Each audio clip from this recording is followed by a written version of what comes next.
Welcome to Micro-Digressions, a philosophy podcast. This is Spencer Case, and this is episode 52. I'm here with Ryan W. Davis of Brigham Young University, is it? That's right. I love philosophers from BYU because I go to them at the APA meetings and I ask them for their drink tickets, and they usually give them to me. Well, I'm glad that you have a positive experience. That's right. So we're here to talk about guns today and owning guns. And Ryan sent me a copy of his book, Why It's Okay to Own a Gun.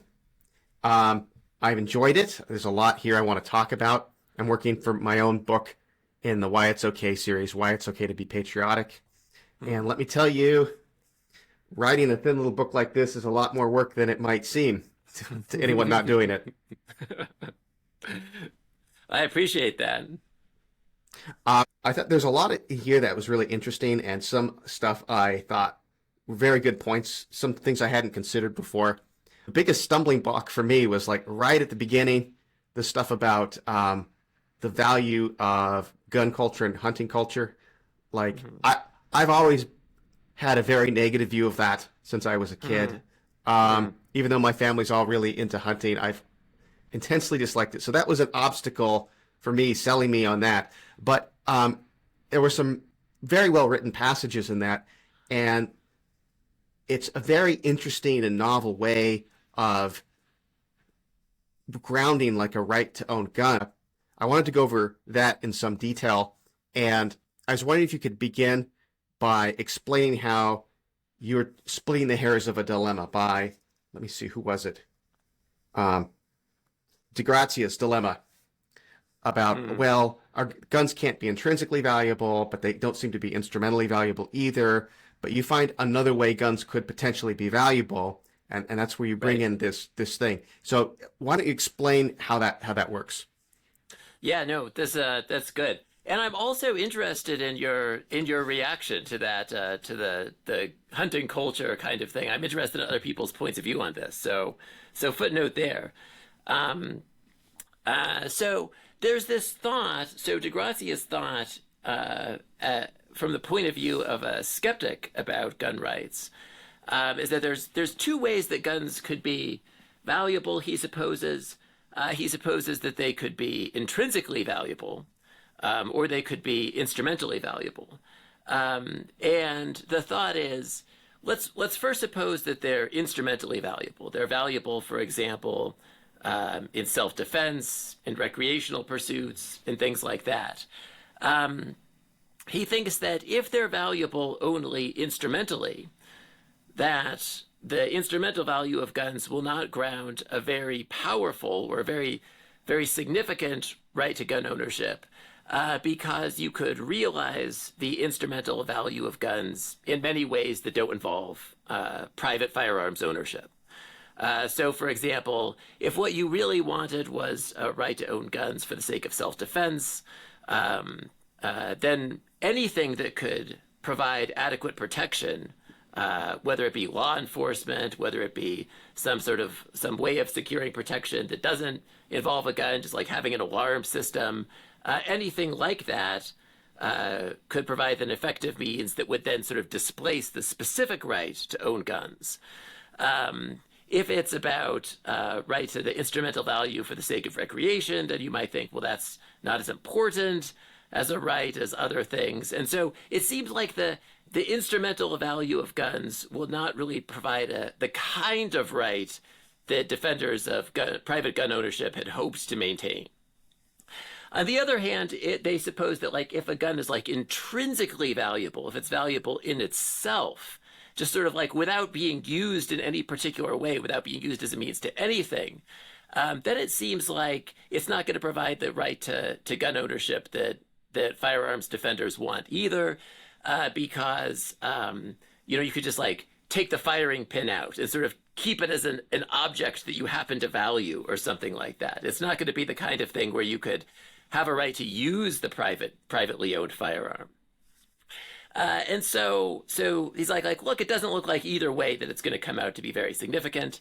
And my response to this is that guns could be significant not for their intrinsic value, not in isolation of anything, but also not instrumentally, not as a means to some other good that we care about, but rather they could be extrinsically valuable. They could be valuable in virtue of how people who care about them are related to them. And then I try to sort of bring in some of these accounts from a particular cultural background to show how that kind of relatedness could be a meaningful kind of value. I guess I would like to hear some elaboration on the point of why you think the culture created by or constituted by a certain kind of gun ownership and use Yeah. is intrinsically valuable. Because I thought what you did is you made a really good case that it's psychologically important, and you made a really good case that proponents of gun control don't understand the psychology of gun ownership. Mm-hmm. You made a really good case as far as that's concerned, but I think you want to say something stronger and something normative about this being like a valuable culture. And I'm going to be a very hard sell on this point, you know. So Yeah. I just think, so one of the things you mentioned was, I think it was your parents pointing out there were some ducks that landed on was it a fence or a railing or something? I don't remember. And they were telling you, okay, put up your arms like you're going to shoot it, you know. And I Yeah. just thought, my son is interested in ducks. He likes to point them out now. He's just recently that's become the thing is pointing out when there's a duck, Yeah. Yeah. books with ducks. And I don't want him to interface with nature in this way where the automatic thought is a target, is Yeah. so. I mean, I'm a vegetarian. I'm gonna be a hard sell on this on the value of hunting culture. Although I'll admit, getting meat from hunting your meat is much better than what we're doing with factory farms and stuff. And I don't know from the point of view of an animal if it's worse, that it's worse to be shot than to be eaten by wolves or something, So, and maybe you could also say there's like some instrumental value for society at large, for having some people who have this skill ready to use in case, the food supply dwindles or there's some sort of crisis and we need to go back to this sort of survivalist mode for a while. Maybe there's some value to that. So I could see some things that could be said instrumentally in favor of the gun culture, but I'm not seeing why it's intrinsically valuable. Well, yeah. So let me say a couple of things about this. This is a good question. The first thing I would say is that I'm a constructivist about values, and so I think that when I say something is valuable for me, what I'm saying in the first instance is that I value it, and its value is inheres in virtue of my valuing it. So I don't think so. The reason this is relevant is that I don't think it's the case. And as a person, I wouldn't say to you like, oh, you should really, teach your son that he could also shoot those ducks. I would never say that. And I don't think that anyone should. Like, I don't think that, people who are invested in hunting or hunting culture should say to other people, oh, you should come and live life the way that we do, or that there's something better about living life we do, or that you're missing out on something. I don't think any of those things. In fact, I think that the sort of my version of liberalism is one in which there's nothing better about loving guns and loving hunting than there is about hating guns and hating hunting. So if you actively disvalue guns and you actively disvalue hunting culture, I think that's also great. And I don't think that there's one right way of sort of like having a set of family values or instilling a set of traditions to others. So I don't think anything like that in terms of generalizability. So that's number one. Number two is, well, what would I try to say to persuade you about that? The thing that I would say is not something like, oh, maybe the apocalypse will come and we need to start hunting ducks effectively or something like that. I wouldn't say anything like that instrumentally.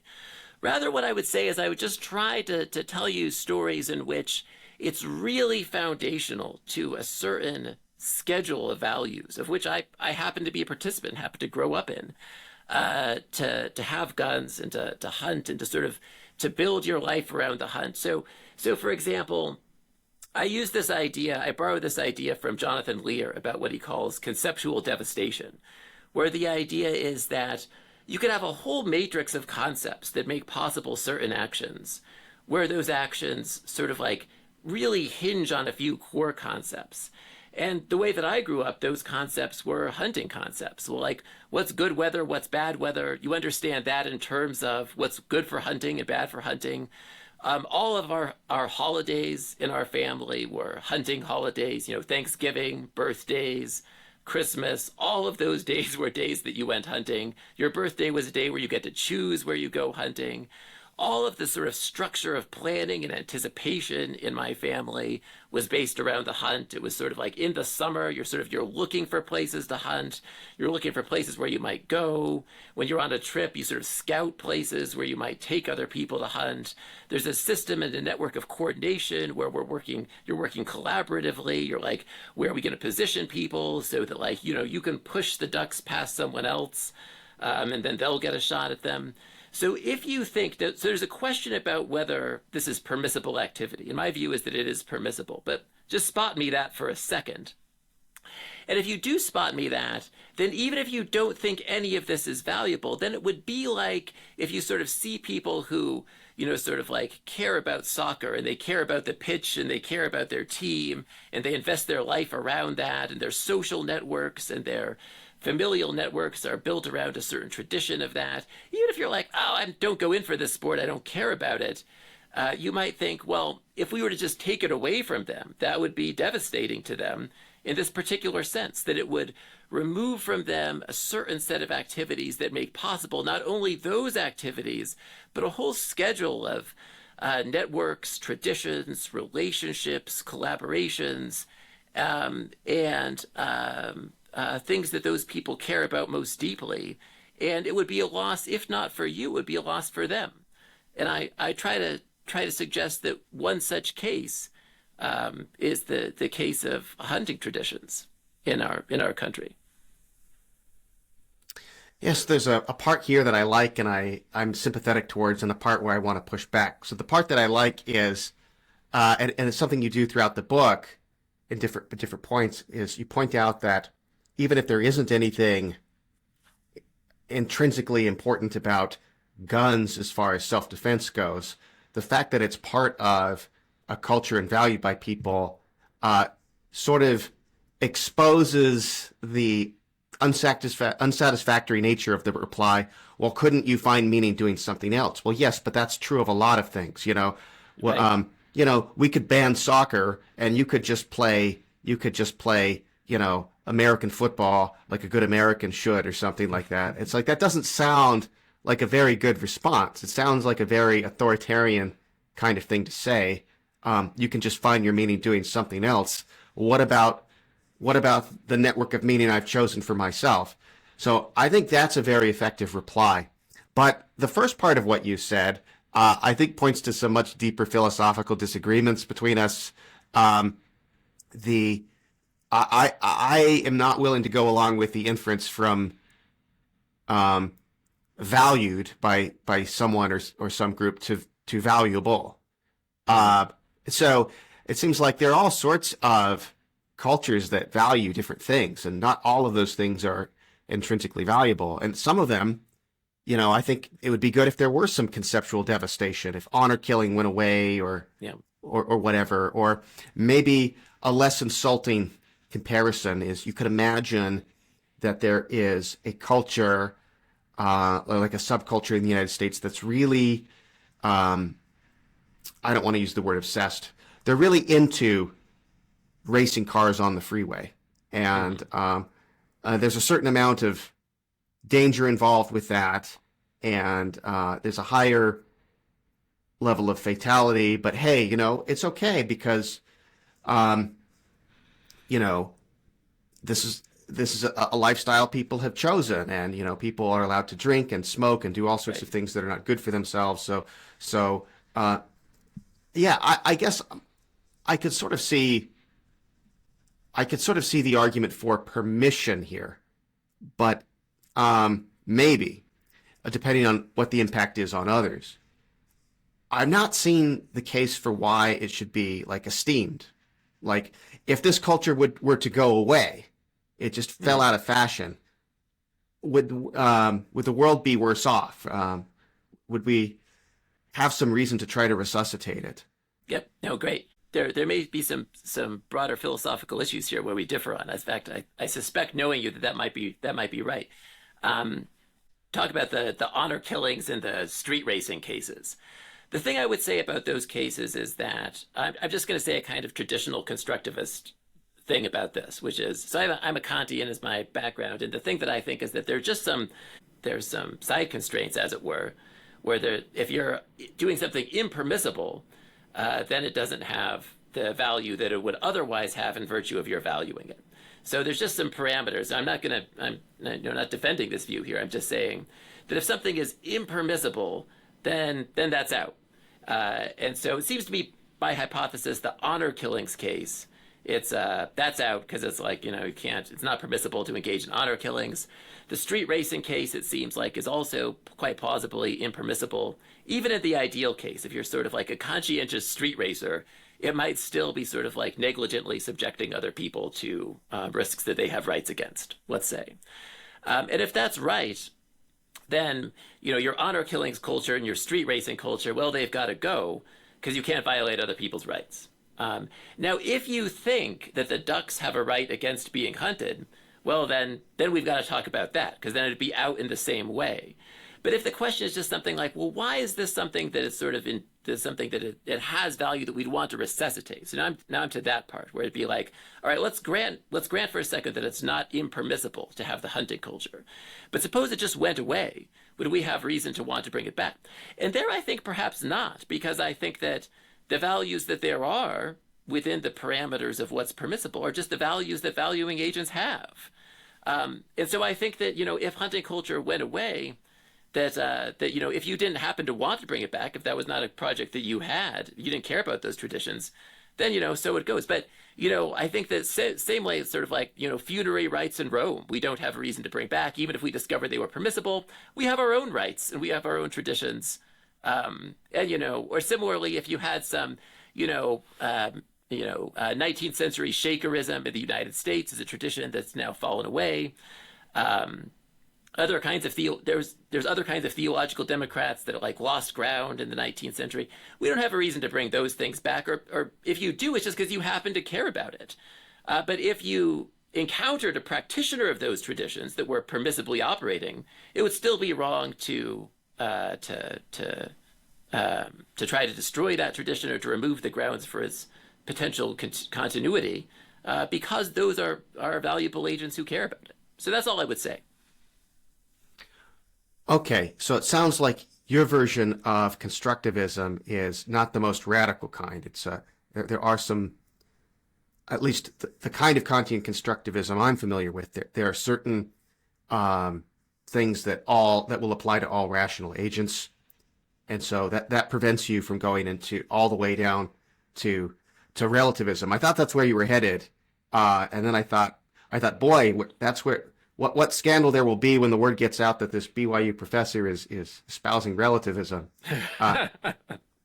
But if you're willing to say that, okay, there are some moral side constraints on what you permissibly can construct as a culture, then okay, I'm not as opposed to that kind of view, but you're just vulnerable to the objection like, okay, but maybe going out and killing sentient animals for sport isn't permissible, and then this right, absolutely.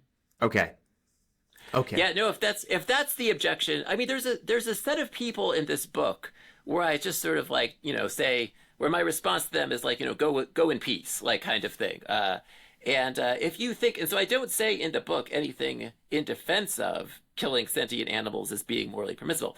It happens to be the case, my own view is that killing ducks is morally permissible. I think that probably creatures with that kind of status don't have moral rights against being killed because they don't have a conception of their future in a certain way. They might have rights against certain ways of being harmed. But if people disagree about that, then I'm like, well, that's, I understand that coming from it that way. All right. Well, I'm not going to browbeat you into my veganism today. We'll save that for some other time. but I now understand your position better. I was hoping next we could talk about your understanding of like the empirical literature about guns and their the harms that they seem to impose on society and some of the benefits they provide.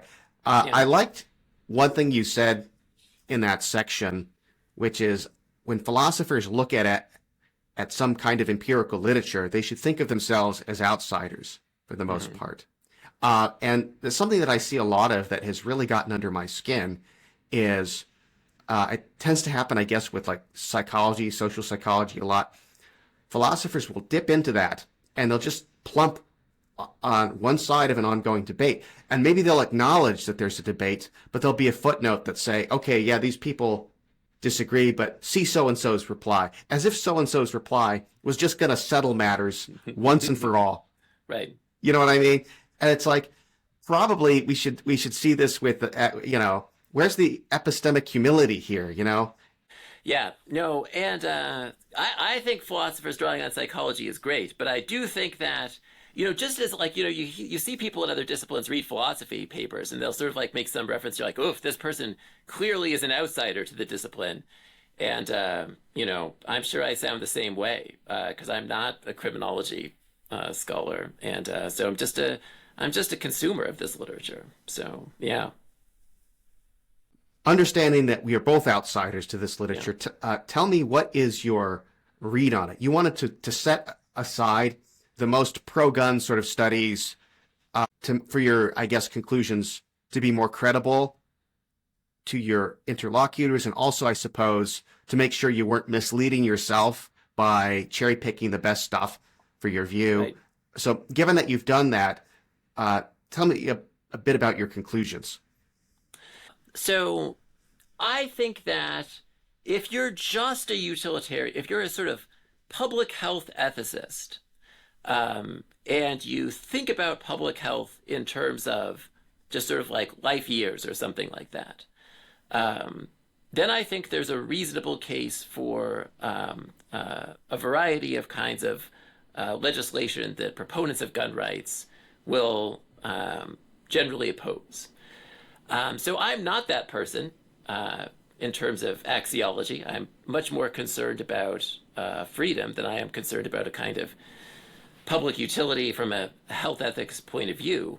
What I try to suggest is that I think a lot of philosophers also won't sort of like really go all the way in terms of just sort of supporting anything from a kind of public health ethics utility standpoint.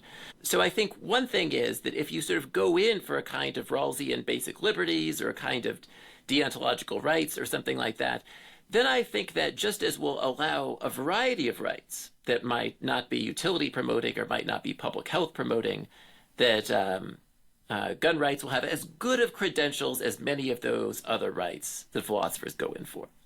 So it's a kind of modest case for gun rights in that sense. The other thing that I think about the empirical literature, and I'm not the first person to say this, but I think there's a kind of mismatch between the public priorities about legislative agenda and the actual sort of like public health, sort of like maximizing legislative agenda. So let me give you a couple of examples. There's incredible sort of pressure politically to have like assault rifles bans, or a certain kind of Armalite rifle style bans. These get a lot of press, a lot of attention, and they come up in various political processes quite a bit. And I think that the empirical evidence and the theoretical evidence supporting that kind of restriction is not nearly as good as the kinds of legislation that support other priorities for curtailing gun violence. And the reason for this is that there's several null results where you sort of like do these assault rifle bans and that you sort of don't get any actual reduction in harms. And this actually makes all kinds of sense, even though they're incredibly salient in the media. Deaths from mass shootings are not the biggest category of deaths. They're not even that significant a category of gun-related deaths in general. Oh, My lights just turned off. Okay, go yeah, continue. yeah. So, depending on how you keep the books, there's like, between 100 and 700 mass shooting deaths in a year. And those are meaningful numbers. I'm not saying people shouldn't worry about that or that those are things that if you could reduce those numbers, certainly we should care about that. Those are important rights violations to be concerned about.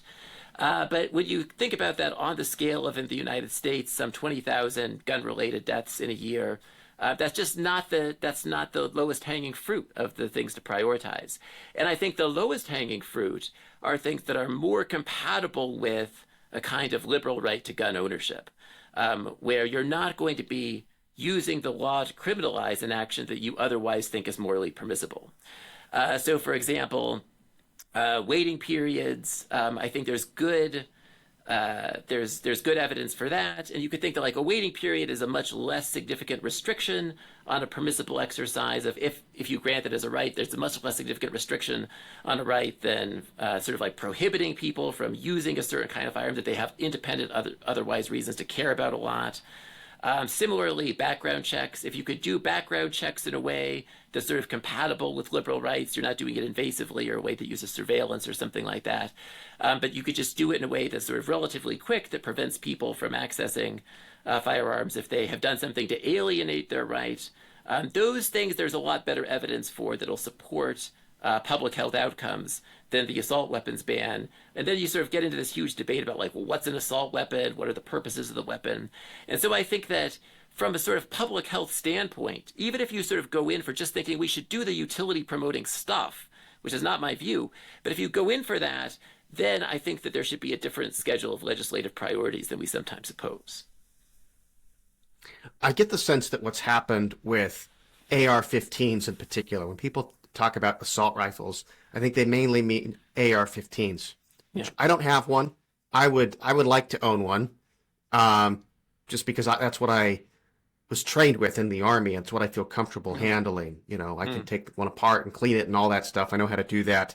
So I just have that sort of familiarity. I had one of those things with me all the time for a couple years of my life, which actually I have to say, and then when I returned to the U.S., I felt actually like threatened when I didn't have my weapon with me. It's like I had to get used to not carrying a weapon around.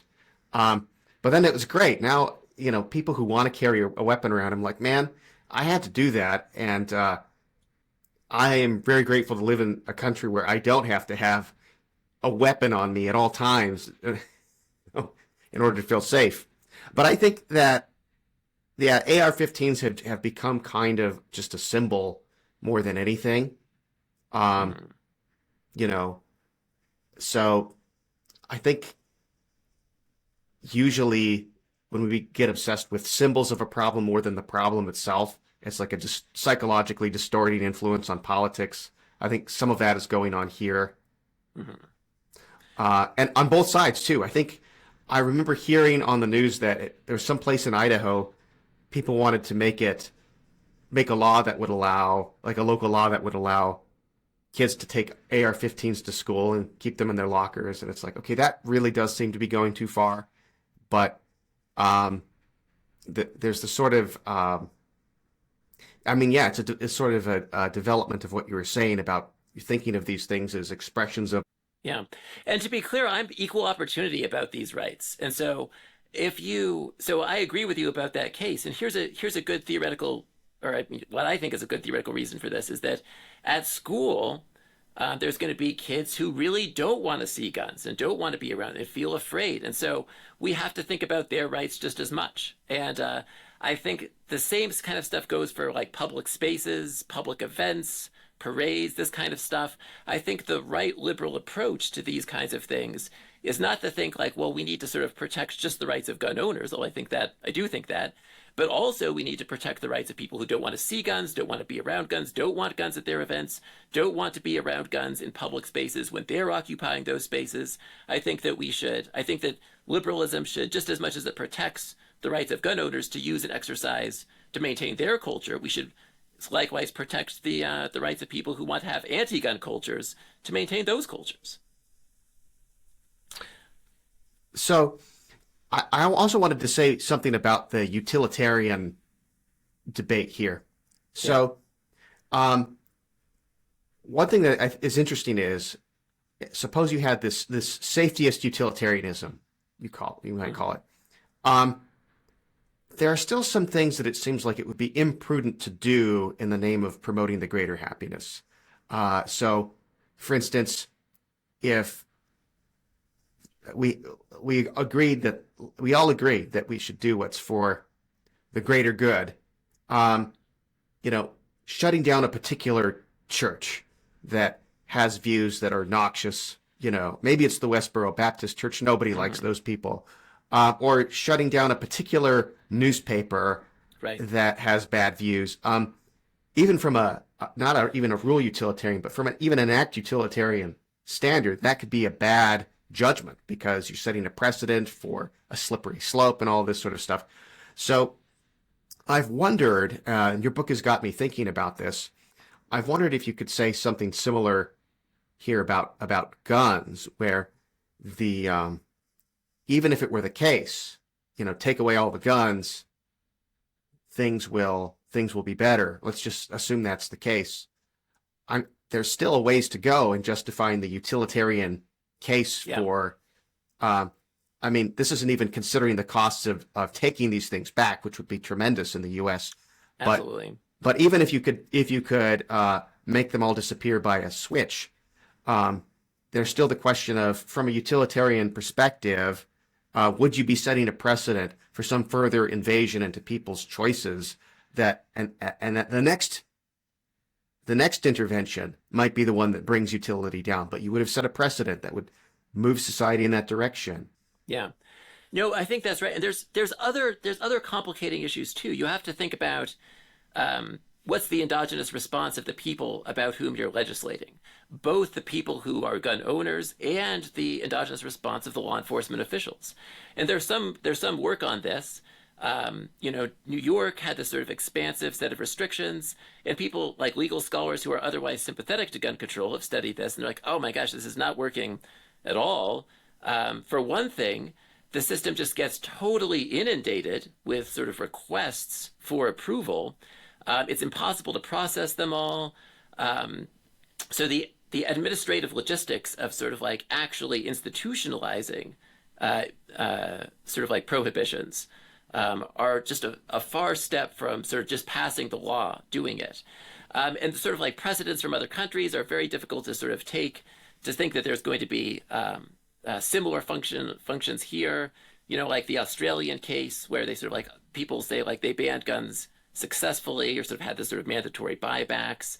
But the percentage of the population that own firearms is just absolutely tiny in comparison to the United States. There's 500,000, something like that, total guns in Australia in the 90s. And we sell 1.4 million AR-15 style, just AR-15 style rifles in the United States every year, or something like this. And then these are extremely durable. They're difficult to trace. They're difficult to take back. You have to think also, if you have progressive concerns about the way that law enforcement will sort of like, the way that if you have standing concerns about the way that law enforcement works and the kinds of groups that are sort of most likely to be recipients of unjust law enforcement actions, like how is that going to affect the system? So I think that progressives are alive to all of these concerns when you're talking about the drug war, when you're talking about law enforcement equity in other cases. But because this issue is so polarized, I feel like those standard progressive concerns about implementation, about enforcement, don't seem less prominent to them because of the political divide. Or at least that's my conjecture about why those concerns don't occur on the progressive side as much as they do in other debates. But I think there's still good evidence that they should. Yeah, that is a really good point. I wonder if someone could push back on it by saying, okay, if you're banning like alcohol is a liquid. It's so easy to store and hide and sort of things like that. But, an AR-15 rifle, if you ban that, um, you know, you can't just brew one up in your basement in a bathtub. It's hard to manufacture, and it's harder to ship, and the transaction costs might be higher and stuff. So maybe there's some reason to think that prohibition. Um, Well, I think that it depends on, first of all, it depends on the existing, you know, it depends on the status quo. And in the status quo of the United States, there's a lot of AR-15s. There's also a lot of substitutes, sort of like there's a lot of rifles that have the same kind of functionality as AR-15s. Also, the percentage of gun homicides that involve rifles is relatively small. And so then you're talking about handguns for most of these things, also handguns with large magazines. And there is a case actually there is a progressive case for magazine restrictions. I do think that the evidence for magazine sizes is actually pretty good. Um, so there's a case there, but there's all these substitutes. A lot of the substitutes are relatively small. They're highly durable. They're highly transferable. So I think that there's a challenge there. The other thing about the alcohol comparison that I think is interesting, and I'm not the first person in the literature to say this, is that the total social cost in terms of public health of alcohol way outpaces the total social cost of firearms ownership. So you're looking at a total of 40,000 deaths annually for firearms, which again, that's a big number, about 20,000 homicides, but you're looking at about 140,000 alcohol-related deaths. Just drunk driving deaths is about 13,000. And there's pretty good evidence that restrictive legislation actually does a relatively better job about drunk driving. Well, why is that? Because it's in a public place. It's sort of publicly, roads that are independently publicly monitored is where the driving happens. And so if you were to take, there's evidence that if you were to take the alcohol limit nationally and just bring it to the Utah limit, that would save about 2,000 lives in expectation. And if you did all of the legislation, according to the Rand Corporation, if you did all of the gun legislation that you possibly could do, you'd be saving about, a little more than 4,000 lives. And so just bringing that limit to the Utah level, you're already in the ballpark of the total potential lives saved of the sort of cumulative gun legislation. And we're not even yet talking about a regime that's extremely punitive for drunk driving like you'd have in Japan. And so if you had that kind of regime, again, it's hard to know how it'll transfer to different societies and stuff like that. The potential gains for alcohol prohibition seem like they might actually be considerably greater than the potential gains for gun prohibition. And to be clear, I'm not an advocate of alcohol prohibition. I'm a liberal about this stuff. But I think that there's a real question about why there isn't a movement to have those kind of restrictions in the way that there is to have gun restrictions. Something I've always wondered is if you look at the history of social justice movements in the United States, up until Prohibition, temperance was a huge part of that. It was bound up with the anti-slavery movement. William Lloyd Garrison is the one who coined the term teetotaler for capital T, total abstinence, total abstention from alcohol.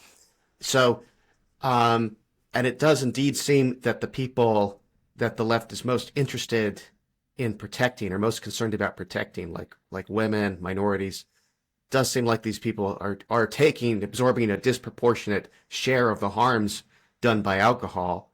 So it is kind of bizarre to me that even like a private temperance movement, because the temperance movement was originally something more moderate. People would make public statements not to get drunk, not to drink to excess, not to drink the really hard stuff, or even to totally abstain from alcohol. But even the private oaths weren't completely totalistic, and at the beginning, and it became more and more moralized and more in your face, and until you got these pray-ins, and vandalism of saloons, and then finally national prohibition. But I've always wondered, it just seemed like there is an opportunity here for there to be a political movement that connects moderation with regard to alcohol with these other concerns. So just as a tangent, I am interested in why that hasn't been taken up. I think it may be because statist prohibition of alcohol has been sort of discredited or perceived to be discredited by our experience in the 20s. and the left is just interested in statist solutions to things, not things that emphasize personal vows and Yeah. that kind of stuff. What do you think about Yeah, that? and I think so. Here's my sort of slogan about this. Is so I'm sympathetic to that point, and my slogan is something like, you know, the the debate about guns to me, and this is a controversial thing that I'm about to say, but the debate about guns to me seems a lot like the debate about the drug war in the 90s, because there really was a public health problem. The public health problem really was increasing at the time, although gun deaths now as a proportion of the population are not at an all-time high. You know, the population is much higher, but there really were problems about drugs. But what people found, and this was sort of like and in the 90s, there were progressive voices who were favoring gun restrictions, or sorry, who were favoring drug restrictions, who were using the political state to prosecute the drug war. Um, but then it turned out that there was a bunch of implementation problems and there was a bunch of enforcement problems, and that we thought that the cost of people's rights and the social costs of those things, it turned out, exceeded the public health benefits of them. The thing that I would like my opponent in the guns debate to consider is the literature not just about if you had the idealized prohibition regime, but thinking about the literature about the implementation of supply side prohibition regimes, thinking about the endogenous responses of other agents to the prohibition, and thinking about the inequities of the enforcement regime.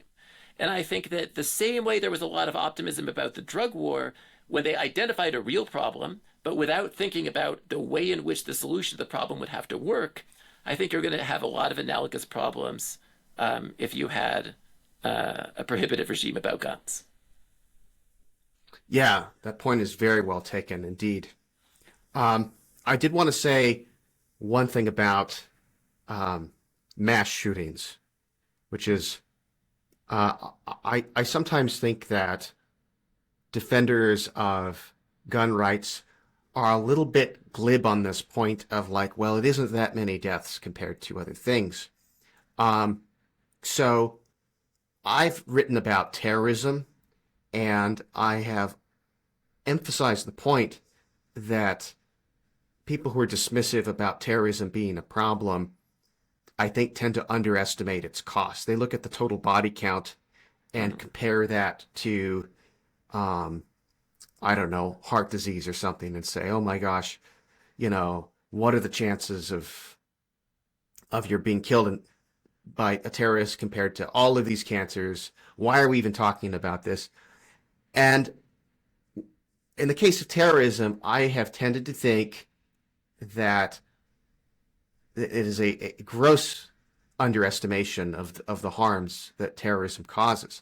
I mean, so for one thing, it is very difficult for states to have a sane and proportionate response to terrorism. And people say, oh, well, we should just emphasize, not going crazy after a terrorist attack happens, rather than, opposing terrorism because terrorism is so harmful. But I think, look, terrorism, as the name suggests, it's about the psychological impact of the deed. That's what is trying to be achieved. And the fact is it's effective, and it's probably always going to be, because we are psychologically constituted in a certain way. So at least some of the harms caused by government overreaction should be totaled among the costs of terrorism itself, in my view. And the other point I point out with terrorism is that the psychological costs, even when they don't lead to government overreaction, the psychological costs of terrorism are huge. And if you include all of the indirect effects of, the total economic costs of terrorism, they're huge. I think actually more people died from car crashes over the next 10 years because they were afraid of taking planes, after 9/11, than were killed in the towers, So there are all sorts of of effects that are difficult to anticipate because the psychological effects of terrorism really do need to be taken into account when we consider it. Also, terrorism is extremely effective at silencing a certain kind of critics. Like all of the atheists in Bangladesh stopped writing after I think 11 of them were killed with machetes by Islamists. You know, that's I think was it the ninth largest country in the world or something like that, population wise, and they managed to completely change the debate with a small number of murders. Okay, so I think something like this is true of mass killings. I mean, mass shootings. Proportionally, if you just look at the numbers, it's not that many people. But the psychological effect of it is massive. And whenever there's a mass shooting, I can't feel good about the society in which I'm a part of. I mean, it just, even though I know lots of people died in car crashes and lots of people died due to smoking and stuff like that, you just can't not feel like shit when you've heard about some kids have been gunned down in a school. You just can't. At least that's how I feel about it. And there are all sorts of, indirect ways this affects us. I was at a conference. It was actually, you might remember the New Zealand shooting in a mosque that was live streamed. You might remember that. So this was 3 days after that. By the way, that's an example of even really effective or really, I guess, stringent gun restrictions aren't going to stop a really truly determined terrorist who has a plan and all that. Because New Zealand's fairly restrictive as far as that sort of thing goes. But I was at a conference a few days after that happened, and we got notifications on our phone that there was a mass shooter within 50 yards of us, barricade the doors. And so we did. We put stuff in front of the doors, and we sat quietly, and we heard people walking around. It was really spooky. And finally, we decided to come out, and we came out, and the place was surrounded by police cars, and they didn't seem that interested in us. And it turned out it had been a false alarm. It was a balloon popping alerted people because there had been a rally where people were thinking about the New Zealand shooting, and they heard, mass shootings on everyone's brains, and they heard something that sounded like a gunshot. Someone called 911, But we were there for like a long time with the lights off, with stuff in front of the door, thinking about what are we going to attack this person with. And it really led me to think, look, there's this shadow of terror caused by these things that vastly exceeds the death toll. Hmm. Yeah. No, and I think you're right that defenders of gun rights should not try to sort of like impugn or mitigate that kind of sort of deeply human response to those terrors. I don't think that we should denigrate people for having an affective response to empathetically to that happening to other people. Those are human dispositions that are good for us. I think though that what do you think about this? Is that we should think both things, that part of the social costs of those events are people's responses, but we also should encourage people not to stop flying because of 9/11 if that is in fact not the way to be safer. We should encourage people to do the thing that actually will be safer. And similarly, in the terrorism case, you're right. There's all these sort of like secondary and tertiary costs to violent actions. But also, we should encourage people, I think, to sort of be like, well, when we're thinking about public harms, we should think about, we should try to sort of calibrate our beliefs about those harms to the actual harms themselves. And so I think that you're right.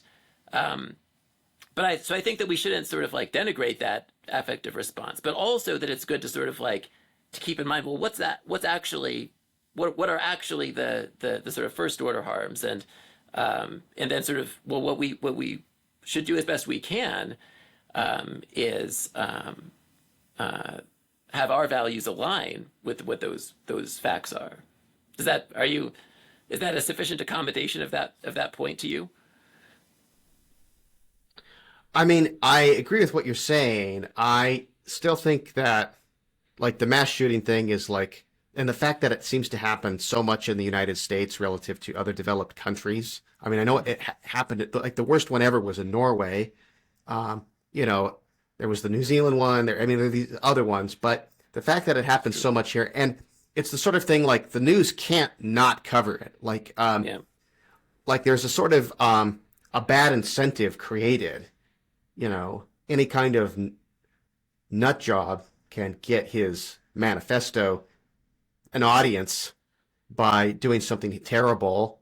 And I think there's even a kind of murder cult surrounding the Columbine shootings in particular. There was a stabbing, the murder of Cassie Jo Stoddard that happened, that two students of my high school committed a couple of years after I graduated in Pocatello High School. And they were, I wasn't at the school, it was at a nearby residence, but they were inspired by the Columbine shooters. So there's like the psychological like cause of this and then also the psychological impact of this. Both of these things have got like a life of its own. So I see the mass shooting thing as a much bigger problem.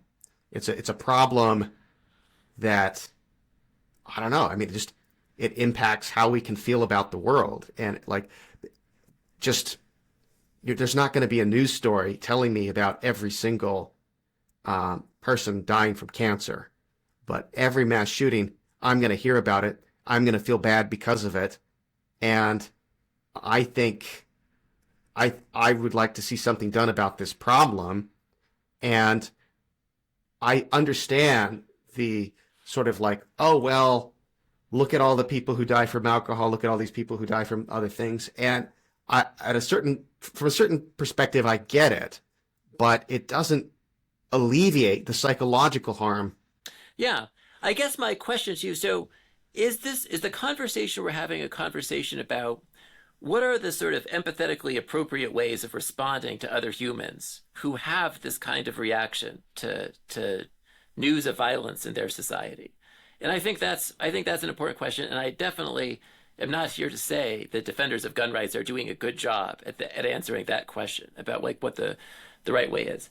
And there's another question, and I feel like the gun rights person jumps immediately to this question, and they sort of skip over that important question about sort of how do we treat each other and how do we empathize with each other's reasonable human emotional responses. And they jump to the question about like, well, what justifies prohibitive restrictions on things that are otherwise morally permissible activities? And I guess my question to you is, do you see these? I guess I'm sort of encouraging seeing these questions as separate. And my question to you is, do you see the sort of like public response to some public health cost as itself part of the potential bases for justification for prohibitions, either of any kind, prohibitions the right doesn't like or prohibitions the left doesn't like? It's an interesting question. I suppose. I mean, maybe I want to say tentatively, I'll say yes to that. But I wasn't mostly interested in using this as a basis for arguing for prohibition, although others would. I think I'm not just asking for empathy. I think my emotional reaction to this, to the I mean, I'm easygoing about emotions and rationality. So I kind of like I'm a kind of psychology first person about these things rather than a sort of fittingness first. And so I guess I would think that like so if you see the news and you have this sort of like you have a horrified affectively charged response, then yeah, I don't think that I'm not going to accuse that of any irrationality. But suppose also, now here's my question to you. Suppose that you're just kind of the cool-headed utilitarian about public costs, and you're just like, I'm horrified by the loss of human well-being, and I'm horrified by 140,000 alcohol-related deaths. I'm horrified by 13,000 driving deaths. I'm horrified by 20,000 gun homicides. I'm just horrified by all of it, but the proportion of my horror just happens to track the objective facts about human value losses. Do you think there's anything, is there anything rational about that schedule of affects? Well, one thing that's bad about it is it's lying. Nobody actually can proportion their emotions to the harms in this way. Like, I think it's you're just, right. it's not possible. So, But so there's a, yeah, there's a lot of people lying, I think, is yeah, my conjecture. yeah. Um, but like, there's also like, I had an essay about selective outrage, arguing that it's like unavoidable. Like, there's no way to avoid being selectively outraged by things because there could be one injustice, like this could happen. Suppose something happens to somebody really close to you, um, like that seems like it rationally justifies. Like one murder could justify like an immense amount of outrage. So, Absolutely. so like if I proportion your outrage to the amount of murders that there are in the world, like, so how much total outrage should I feel and when should I feel it? It just, I think that it doesn't make sense if you even were to try to imagine someone doing this for real. I think it just doesn't make sense. But I do understand that, like, emotions aside, um, we should focus on what's causing the greatest harm. I just want to emphasize the point that I think the psychological harm caused by these kinds of murders is, I guess so. Fair enough. Fair enough. I guess my fear about this, and I'm just curious if you share a version of this fear, is that we live in an age of sort of easily generate. And I'm not, to be clear, I'm not accusing the person. So I'm setting aside that case. So I'm not accusing the person who sort of is horrified by human deaths. But we live in an age of of fairly easily media generated outrage. I'm saying this wrong each time, but we live in an age where the media easily generates outrage and where the media ecosystem is sort of like not very well connected to the facts. And a thing that I would worry about is if the media could generate its own outrage and thereby kind of like bootstrap policy relevant reasons um, uh, by virtue of doing that. I mean, setting aside the case that we've considered, would you want it to be the case that you could have policy relevant reasons if the sort of media just drummed up some outrage about something where there wasn't some underlying public health fact that was a relatively objective fact? Would you be concerned about those kinds of cases? I mean, I completely agree that this is a problem. I think the reaction over George Floyd's death and in 2020 was so wildly disproportionate. I mean, like the video's terrible, and I had the same emotional reaction as everybody else. But the idea that we need to completely reframe the way we saw our country based on not only the video but the specific narrative that we're supposed to, I don't know, project onto it. Uh, you know, um, I think that case really illustrates, I think, what you're talking about is it's a kind of amplification. The amplification of our own natural reactions to seeing this sort of became its own thing, and it kind of ran away with us. And I think to some extent that's happening with the mass shooting thing as well. And I did want to say one thing about like there is the impulse to do something. Um, Mm-hmm.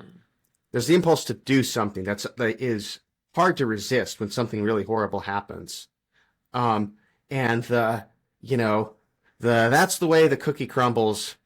You know, here are the statistics. It's even if I wonder if you're aware of the book "Stop the Killing" by Catherine Schweit. I'm not actually. You should know this. Hmm. Um, she was the head of the FBI's task force on mass shootings, and she has this whole book about what to do about mass shootings, Hmm. and there's no mention of gun control in there at all. Hmm. There is a brief mention about a small chapter on discussions of the Second Amendment, and she does throw cold water on some of the pro-gun solutions, like arming teachers. She Yeah. thinks is a bad idea, except I for don't. all but maybe a few cases. Would that Yeah. make sense? Like schools that are in very rural areas outside of the reach of law enforcement. She thinks, okay, maybe, but there's still probably a greater chance that a teacher is not going to follow policy and leave a weapon unattended by a student or something. Absolutely. Yeah. No, So, I think, but that's really all she says about gun control. And in fact, I've got to say, the book is really pretty boring because it's stuff about like educating people about what to do in the event of a mass shooting. We can reduce the casualties of mass shootings considerably. Better security for buildings. Better encouraging companies to be generous in severance packages and take steps not to humiliate people because typically mass shooters, she says, are what she calls brittle grievance collectors, and they have some horrible life event, usually losing a custody case or losing a job. I think are the two most common ones, and then they just go berserk, and this is like their expression of outrage against the world. And so finding ways to notice those kinds of people and let them down as lightly as possible and have some compassion. I mean, things like that. She has like a bunch of suggestions like that that are each really. yeah, yeah. No, that's an excellent suggestion. And I should definitely look at that. That seems like a good, and that sort of fits with my sort of like sense about the empirical literature that there's a lot of relatively boring ways that you could, if you that you could sort of like take some productive steps on helping curtail the problem that would also they wouldn't be political lightning rods in the same way. So just purely operationally, they'd be easier to implement. Right, but also because they're small and boring and not noticeable, they're not interesting. They don't make a splash. You know what I mean? Like Yeah, like politicians like to make these interventions where you can easily connect it with them. We right, have the 2008 downturn, and then there was the Recovery Act, and then you saw these works project that had signs that let you know this is funded by the Recovery Act. And right.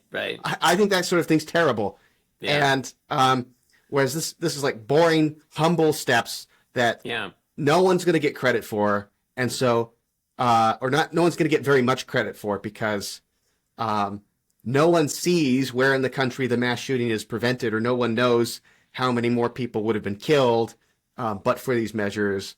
And so there's this perversity that that the boring solutions are left on the table. right. Yeah. I totally agree. What do you think about? Here's a question that I have for you. Okay. If you're just looking for things, is I like to try to make these concessions to the political left where I can.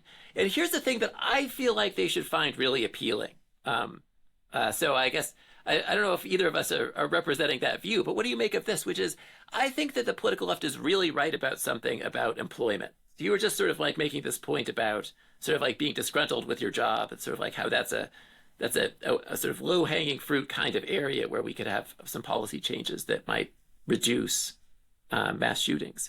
I think there's another way in which this figures into the debate, which is that there's a bunch of people, there's like a bunch of representatives of of a certain cultural group in America who just don't have meaningful jobs. And what they need is an alternative way of thinking about themselves that isn't based on the hierarchy and status of their employment position. And I think that a lot of the people in rural parts of the country who care the most about guns care about them because it gives them a kind of entry into a cultural practice where their status within the group, the meaning of their cooperative relationships, are totally disconnected from their employment relationships. And I think that's a really meaningful thing. And so if you care about this idea that what we need to give is sort of like we need a way of sort of like dealing with economic inequality in a way that compromises people's standing as sort of co-equal members of the community, I think that you should be really careful about knocking the legs out of ways in which people are managing that problem in the world as it is. I think that's an excellent point. And I think that is a fresh angle on this whole debate. So I think meaning is like a really important topic, not just in the philosophical sense, but just psychologically. People having a sense of connectedness and meaningfulness in their daily activities is extremely important. And there have been definitely times at which the left has been more keyed into this than the right. So, for example, you think of industrialization. Um, you know, you have Adam Smith's point that, like, look, you take one pin maker can make 100 pins a day, but if you break down the task, so you've just got one person who has the ball and sticks it on the pin, well, then we can get 10,000. And so economically, that's huge, and it's generated this explosion in material prosperity that we are downstream of and benefiting from. But the cost of that is, you can't think of yourself as like a cobbler or a doctor or a dentist or it's not a profession. Doing this all day and putting the things on the pins is not a profession, and it's boring and it's degrading, and you can't think of yourself as anything more than a little pissant, with this crappy job, even if you're getting more money than you otherwise would have, which wasn't immediately true in the Industrial Revolution. Downstream it was. So I think, obviously, I don't think Marxism was the solution for this, but they did identify a kind of problem, and just pointing out the fact that, well, look at this explosion in material prosperity, and yes, that's all true, but you're not going to have a stable society where people don't feel a sense of meaning, right? And I think we're approaching a civilizational crisis over this point. I mean, I'm not religious myself, but I am worried about the decline in church attendance, like the mainline Protestant churches and stuff, and the gradual lowering of intensity of interest in religion. I find a bit troubling because I wonder, I guess I worry that people are going to find their sense of meaning through political activism, and politics is going to be more about finding meaning for people who are activists rather than, and then once your identity is tied up with some kind of political project, of course you can't think rationally about it. That would be like trying to think rationally about your religion, and no offense, I don't think many people do that. Yeah. No offense taken.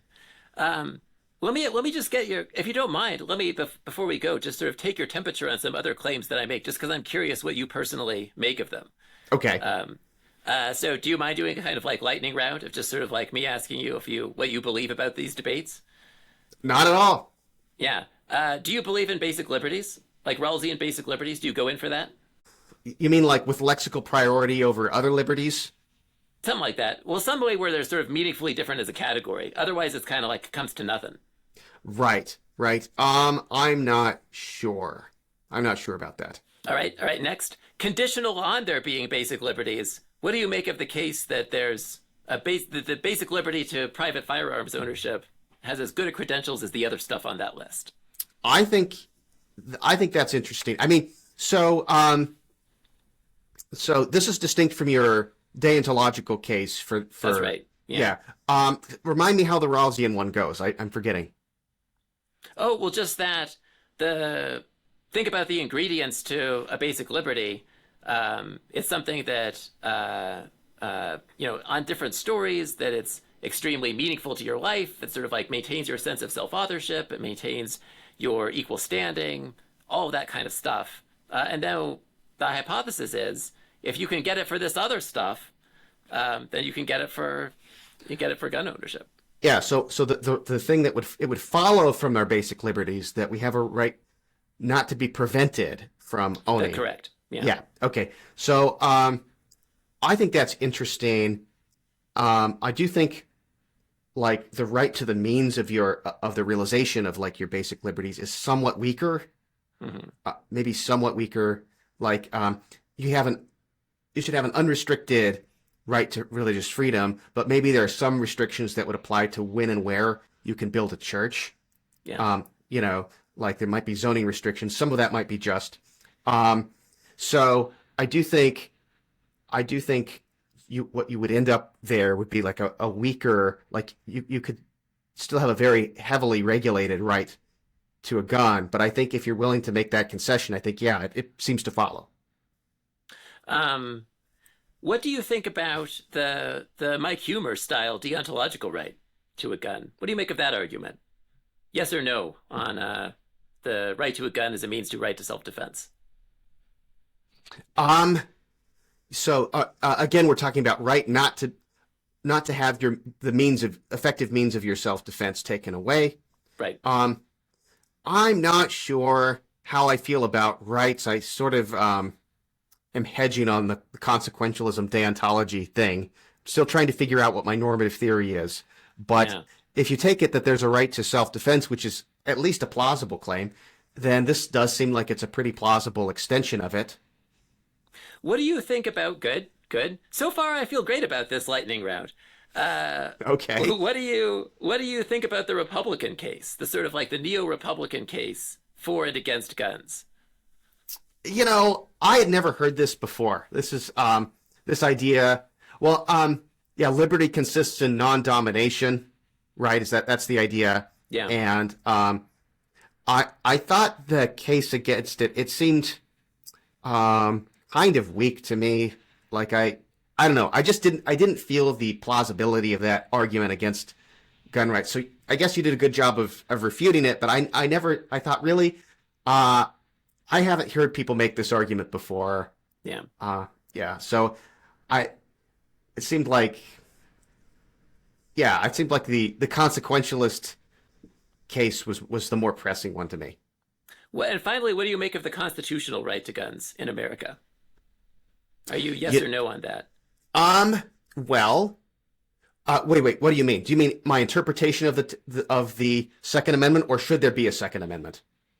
Oh, that's both. Oh. Just yes or no on both of those things. Um, you know, um, yeah, I'm not. So I suppose, I think, I'm not a lawyer in all this, so it's very tentative. Yeah. Like, I guess I think the Heller interpretation seems reasonable. It's a very weirdly worded amendment, but my reading of it, for whatever that's worth, it seems to say that the right to own guns is individual, and that participation in the militia is the rationale for that individual right. Mm-hmm. But a militia was not the National Guard at the time. It was a more spontaneous thing. But it also seems clear to me that the rationalization was for collective self-defense, not individual self-defense.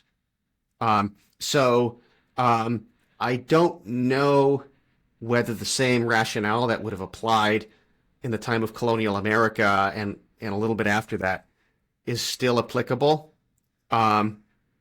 So yeah, I'm not sure what to think of that. I mean, I think it's just clear that they were thinking about like Native American raids on settlers and the flare-ups with the British and other Yeah. European powers and stuff. They weren't thinking about self-defense. So I think there is something to the case that the Second Amendment is kind of antiquated because the concerns that were on the minds of the framers, it doesn't seem like it's that kind of concern that we're worried about. But maybe there is a general case for self-defense against the state, like an armed populace is an effective means against deterring tyranny. That's something I didn't hear you talk as much about in the book.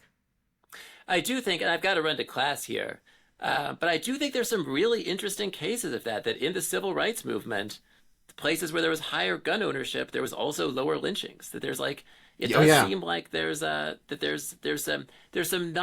credible reasons to think that the sort of Madisonian aspiration to an armed populace being a safer populace in sort of like smaller Republican terms, actually there were some subsequent events that at least were positive cases for that view. Right. Yeah. No. And that's something I'd like to learn more about. Well, I don't want to make you late for your class. Thank you so much for having me. That's great. I appreciate your talking about this. Yeah. Thanks for coming on. It's been fun.